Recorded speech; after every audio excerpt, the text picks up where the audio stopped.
A hand reaches across the bench and holds something out to you. A wooden stick, and bound to the end of it, a sea sponge, wet and still warm from the last man who held it. He's waiting for you to take it. You take it. Warm from his hand, damp from his skin. One sponge, one stick passed down a whole row of strangers, and every one of them called this getting clean. Clean! Hold that sponge in your hand a moment. Now it's tonight, your own bathroom, the tap running, your fingers closing around the soap without a thought. Watch what they reach for. That smooth bar, the lather, the suds sliding the day off your skin, take it away. Not sold out, never invented. For a Roman, washing the dirt off simply wasn't something you could do. But one word for it did exist. Pliny the Elder, writing his natural history nearly 2,000 years ago, sets down a substance called sapo, soap, among the tribes of Gaul and Germania. It was real then, just not for getting clean. Pliny says they smeared it on to redden their hair, a bright paste for the head. No one, anywhere, was scrubbing a body with it. Back to the cold bench. Your skin still sweats, still greases, still gathers the grime of a whole city onto itself, and every day it has to come off with not a single suds anywhere to lift it. Here's the question. A whole shelf of soap never let you ask. Nothing to wash it away, nothing to foam, nothing to rinse. So what did an ancient body actually get cleaned with? You try the obvious. Just water, scrub harder. But your skin quietly seals itself under its own oil, and the water beads up and rolls off, taking almost none of the grime with it. The harsh stuff they did have, stale urine, wood ash, fuller's clay, scoured wool and whitened togas, laundry chemistry, brutal on cloth. No one was dragging it across a face at dawn. So look at what's actually on you, not loose dust, a film, sweat, dead skin, and city grime all welded down by your body's own grease. Only something that grips grease can lift it. And here's the trap in your modern head. Wash it off, add water, rinse it away. But grease and water turn their backs on each other. You've watched oil float on water untouched your whole life. If water won't so much as touch the grease, then cleaning it needed something that spoke the grease's own language, something that could seize hold of oil because it was oil. They had nothing to wash the grime away, so getting clean meant the opposite of every instinct you have, and it started, of all things, by pouring oil straight onto your skin. You leave the bench and step into the baths. Warm air, a wide shared pool, marble cool under your feet. Your skin is slick with olive oil, and here, somehow, this is how you come clean. The oil doesn't just sit there. It catches everything. Street dust, dried sweat, the dead skin you never noticed shedding, and binds it into a thin, filthy skin of grime across your body. Then someone puts the tool in your hand, a strigil, a curved bronze blade bent to fit the arm, the shin, the small of the back, not built to cut you, built to scrape. You draw it slowly down your arm, riding the curve, pressing it into the skin. No pain. It plows one clean stripe through the oil, rolling everything up ahead of its edge. And look at what comes off the blade. A gray, greasy paste, oil, sweat, dust, dead skin, all in one. Getting clean, it turns out, means scraping the filth off yourself edge by edge. We know it's real because they took it to the grave. In burials across the ancient world lies the proof, a little oil flask and a curved bronze blade laid beside athletes for the world to come. And Pliny gives us a sense of its effect. The paste scraped from famous fighters, their sweat, oil, and grime together visibly left their skin, revealing a body now smooth and free of daily grime.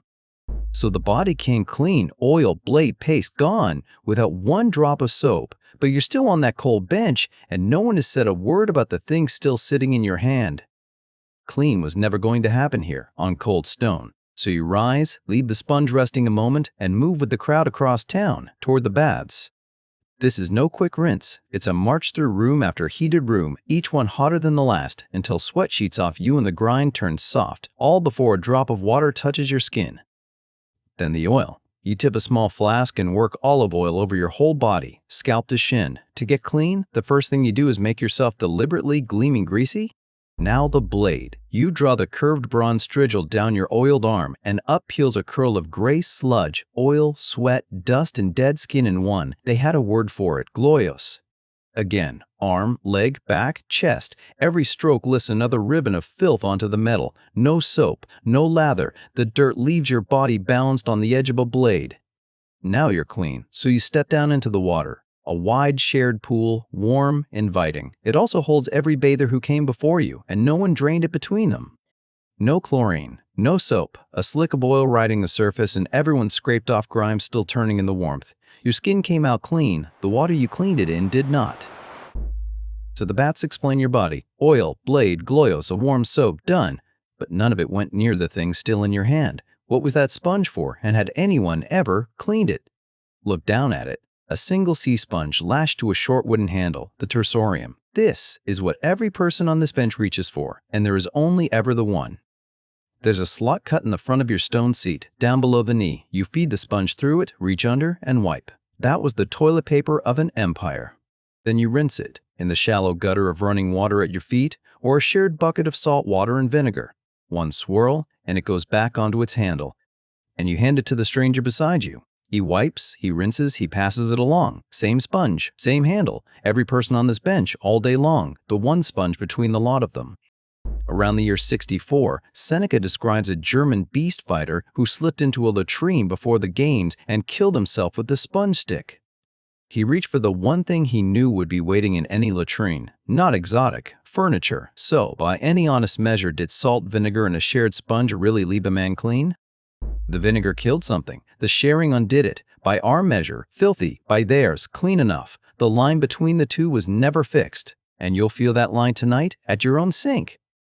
But before you trust that sink, go back. You're on the cold bench again, business finished, and there is no paper anywhere in this world. Only one thing, leaning in the channel at your feet. You reach down and lift it.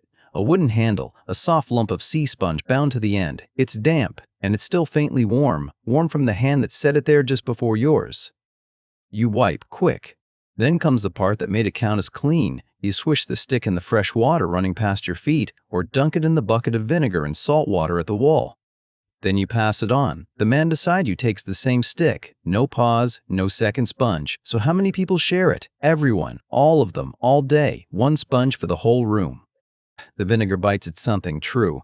But a sponge is still a sponge, soft, warm, carried hand to hand through dozens of strangers since dawn. Rinse, yes. Clean? Sit with that one a moment. By everything you know tonight, it's unthinkable. By theirs, no soap, no germs, no other option. It was ordinary, careful even. Clean was never a fixed fact. It was a line, and it kept moving. So the toilet sponge was foul, settled, but the great public baths, all that warm water and gleaming marble every Roman bragged about, surely those were the clean part, weren't they? You slide into the great warm pool. Marble glowing, steam curling up. For one heartbeat it feels like heaven. Then it lands. 200 bodies have soaked here today and not one drop was let out. The oil scraped from every back, the shed skin, the street dirt of hundreds, all of it still here, warm and slow, drifting around your legs. Perfect, body-warm water for growing the things you can't see. In 2016, a Cambridge researcher named Piers Mitchell gathered the digs from across the whole empire. His finding? Under all those baths and toilets, the parasites never dropped. Some spread further. So the plumbing didn't make Rome healthier. The worms rode across the empire in its bathwater and its waste-fed fields. If you want the parts the history books skip clean over, that's exactly what this channel is for. So why keep bathing at all? Because to a Roman, the baths were never only about dirt. They were where you met, made deals, gossiped, prayed, belonged. Clean was half hygiene, half holy right. Tonight you'll reach for a bar of soap without a single thought, a thing no Roman emperor ever held. Clean was never a fixed fact. It's only the line you were handed, and it is still moving. Picture the baths at their proudest. Marble, arches, warm steam. Now picture the water, shared by hundreds, drained maybe once a day, often less. You aren't soaking off the filth, you're soaking in everyone's. So did any of it work? In 2016, a researcher named Piers Mitchell gathered the archaeology across the whole empire, the drains, the toilets, the baths, in the journal Parasitology, and asked one blunt question. Did Rome's plumbing cut disease? It did not. Intestinal parasites, whipworm, roundworm, dysentery never fell away under the baths and toilets. In some places they climbed. All that engineering never beat the worms. Worse, the system carried them. The shared, rarely changed bathwater passed the eggs body to body, and human waste, hauled out to feed the fields, rode back in on the vegetables, clean and contaminated, one closed loop.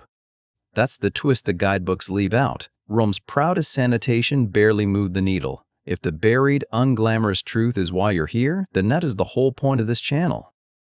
So tonight, at your own sink, you'll lather a bar of soap and rinse it away without a thought.